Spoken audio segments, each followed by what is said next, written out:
Damn it. ఏంటిటా కుండబద్దలు కొడతా అత్త. నమస్కారం, కుండబద్దల ప్రేక్షకులకి స్వాగతం. నేను గౌతమ్ కాటా. ఈ వీడియోలో నేను మీతో చెప్పాలనుకునే అంశం, ఇక పివి సునీల్ కుమార్ అరెస్టే అనేలాంటి పరిస్థితులు ఈ రోజున బాగా గట్టిగా కనిపిస్తూ ఉన్నాయి.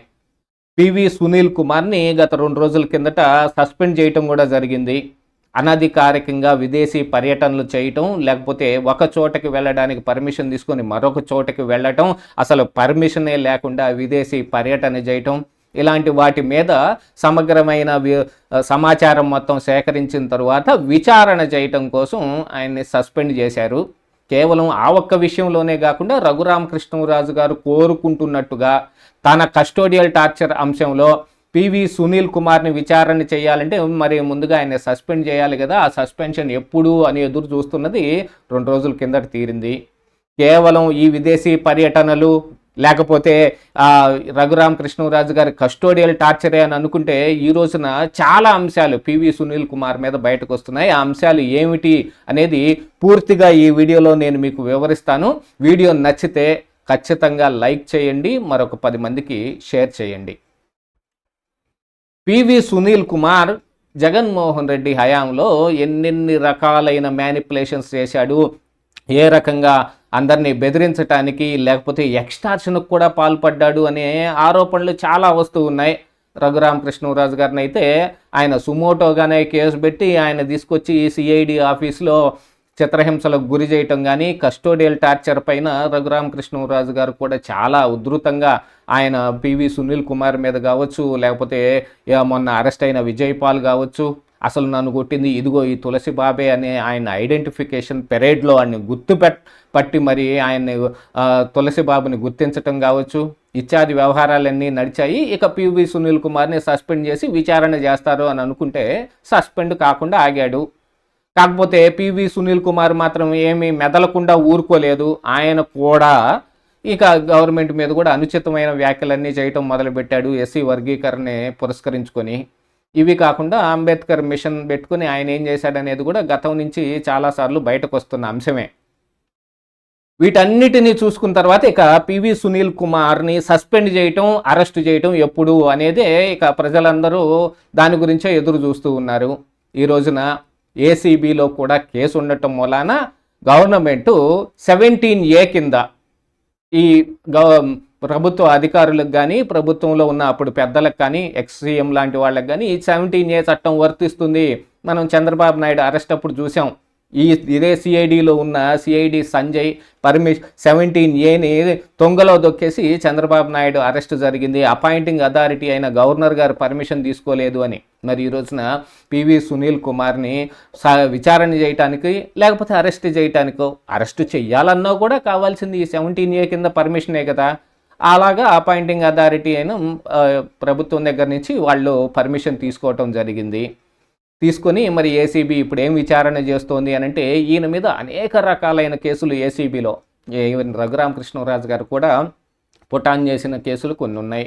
అగ్రిగోల్డ్ బాధితుల్ని, ఫేక్ బాధితుల్ని సృష్టించి అందున మొన్ననే అరెస్ట్ అయిన తులసి బాబు ద్వారా అతని స్వగ్రామమైన రాంకూర్లో 96 మందితోటి, ఇదొక్కటే కాకుండా వేరే పలు చోట్ల కూడా ఇలానే కొన్ని అకౌంట్లు, ఫేక్ అకౌంట్లు తీపిచ్చి అందులో 20,000 చొప్పున జమ అయిన తర్వాత 15,000 వీళ్ళు స్వాహా చేశారు అనే అభియోగాలు వచ్చాయి. వీటన్నిటినీ పురస్కరించుకొని ఇప్పుడు ఏసీబీ విచారణ చేయబోతోంది. దీంతో పాటుగా ఇప్పుడు ఈడీ కూడా ఎంటర్ కాబోతోంది అనే సమాచారం కూడా నిన్నటి నుంచి బాగా హల్చల్ చేస్తూ ఉంది. ఈడీ కూడా ఈ సునీల్ కుమార్ విదేశాలకు వెళ్ళి ఏదైనా ఎక్స్ట్రా మనీ ఏదైనా అక్కడ రైజ్ చేసుకొని రావటం జరిగిందా, లేకపోతే ఏదైనా క్రిస్టియన్ మిషనరీస్ నుంచి, అంటే ఈయన అపాయింటింగ్ ఎలా జరిగింది, ఏ బేసిస్లో ఈయన ఈ ఉద్యోగానికి వచ్చాడో అందరికీ తెలిసినప్పటికీ ఇంటర్నల్గా పాటించేవి కొన్ని ఉంటాయి కదా, ఇవి ఎవరు ప్రూవ్ చేయలేని కావని ఇలాంటివి మరి చర్చించుకునే అవకాశం అయితే ఉంటుంది. ఖచ్చితంగా వాళ్ళు అదే అని మనం నిర్ణయించి చెప్పలేకపోయినప్పటికీ ఇంటర్నల్గా ఉండేదాన్ని మరి కనీసం చర్చకైనా వస్తుంది కదా. అలా వచ్చే అంశంలో ఇప్పుడు ఈయన ఏమన్నా ఆ మిషనరీల నుంచి కొంత ఫండ్ రైజ్ చేసుకొని ఏమన్నా వచ్చాడా అనే దాంట్లో ఈడీ విచారణ చేయబోతున్నట్టుగా కొంత సమాచారం ఉంది. ఇందులో అధికృత సమాచారం ఏం కాదు, ఇది కేవలం ఊహాగానం మాత్రమే. ఊహాగానం అయినప్పటికీ రేపేదైనా నిజమయ్యే అవకాశం కూడా ఉందిగా. ఊహాగానాలన్నీ తప్పే అవ్వాలని రూల్ ఏం లేదు కదా, నిజమయ్యే అవకాశం కూడా ఉంది. మరి అలాంటిది ఏదన్నా జరుగుద్దేమో తెలియదు. అయినప్పటికీ కూడా మరి ఇక ఈ పివి సునీల్ కుమార్ విదేశాలకు వెళ్ళి ఏం చేశాడు, ఏదైనా మనీ లాండరింగ్కి ఏమైనా పాల్పడ్డా అనే అంశంలో అయితే ఖచ్చితంగా ఈడీ విచారణ చేసి తీరుతుంది. దాంతోపాటుగా ఇప్పుడు యాంటీ కరప్షన్ బ్యూరో ఏసీబీ కూడా ఈ అగ్రిగోల్డ్ విషయంలో, కేవలం ఈ అగ్రిగోల్డే కాకుండా ఈ సిఐడిలో జరిగిన కొన్ని వ్యవహారాలు ఒక కాంట్రాక్ట్ విషయంలో ఈ సునీల్ కుమార్ ఒక యాక్సిస్ బ్యాంక్లో ఆ కంపెనీ పేరు మీద ఒక వేరే అకౌంట్ తీసుకొని దాని ద్వారా ఎలా మాల్ ప్రాక్టీస్ చేశాడనేది కూడా రఘురామకృష్ణరాజు గారు ఏసీబీకి ఆయన దగ్గర ఉన్న వివరాలని చెప్పడం జరిగింది. దీంతో పాటుగా ఈయన ఫైర్ డిపార్ట్మెంట్కి మార్చారు. జగన్మోహన్ రెడ్డి హయాంలోనే మరి పివి సునీల్ కుమార్ అన్ని పనులు చేసి పెడుతూ ఉన్నప్పటికీ కూడా ఆయన్ని ఫైర్ డిపార్ట్మెంట్కి మార్చడం జరిగింది. దానికి గల కారణాలు కొన్ని ఆ రోజున పుకార్లుగా వచ్చాయి. ఎందుకంటే ఏ సిఐడిలోనే ఆయన ఒక సపరేట్ బృందాన్ని తయారు చేసుకున్నాడు. ప్రైవేటర్స్ అయిన ఈ తులసిబాబు లాంటి వాళ్ళతో పాటుగా హోంగార్డులుగా నియమించుకున్న వాళ్ళని కానీ, లేకపోతే కొంతమంది కానిస్టేబుల్స్ లాంటి వాళ్ళని కానీ ఒక బృందంలాగా ఏర్పాటు చేసుకుని ఆయన ఎక్స్టార్షన్కి పాల్పడుతున్నాడనే పుకార్లు ఆ రోజుల్లో వచ్చాయి. మరి ఆ కారణానికే ఆ రోజున సునీల్ కుమార్ని సిఐడి నుంచి తప్పించి సంజయ్ని తీసుకొచ్చి పెట్టారు అనేది కూడా ఆ రోజు వినికిడి. మరి ఇలాంటి అంశాలు వీటన్నిటిలోనూ ఈ పివి సునీల్ కుమార్ ఫైర్కి వెళ్ళి ఆడ మాత్రం ఏమి ఖాళీగా ఉన్నాడా అని అంటే, ఇప్పుడు ఈ రోజున ఆంధ్రజ్యోతిలో కానీ ఈనాడులో వచ్చిన కథనాల ప్రకారంగా అక్కడ కూడా మాల్ ప్రాక్టీస్కి పాల్పడ్డాడు.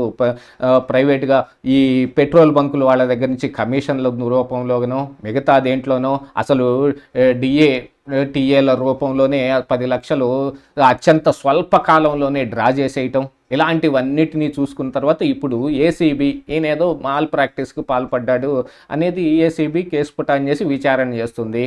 ఆ విచారణ చేయటం కోసం ఈ రోజున 17A కింద గవర్నమెంట్ కూడా పర్మిషన్ ఇచ్చింది.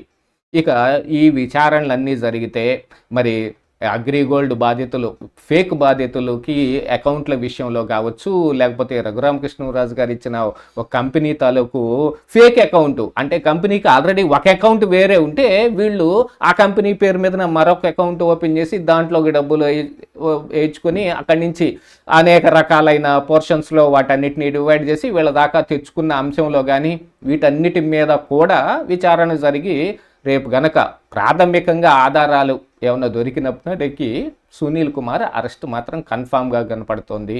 ఈ విషయాలన్నీ చూసుకున్న తర్వాత మరి సునీల్ కుమార్ ఏం సమాధానం చెబుతాడు అనే దానికంటే కూడా ఆర్ఎస్ ప్రవీణ్ లాంటి వాళ్ళతోటి ఇక ఇప్పుడు దళిత కార్డును తీసుకొచ్చి ఇక్కడ ఏదో ప్లే చేసే ప్రయత్నం చేస్తూ ఉన్నాడు.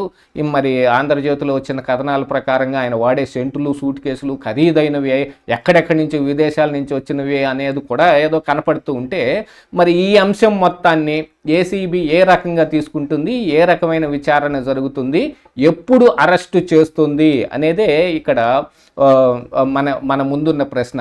ఎప్పుడనేది అతి త్వరలోనే తేలిపోతుంది. ఇదే ఈరోజు కుండబద్దలు.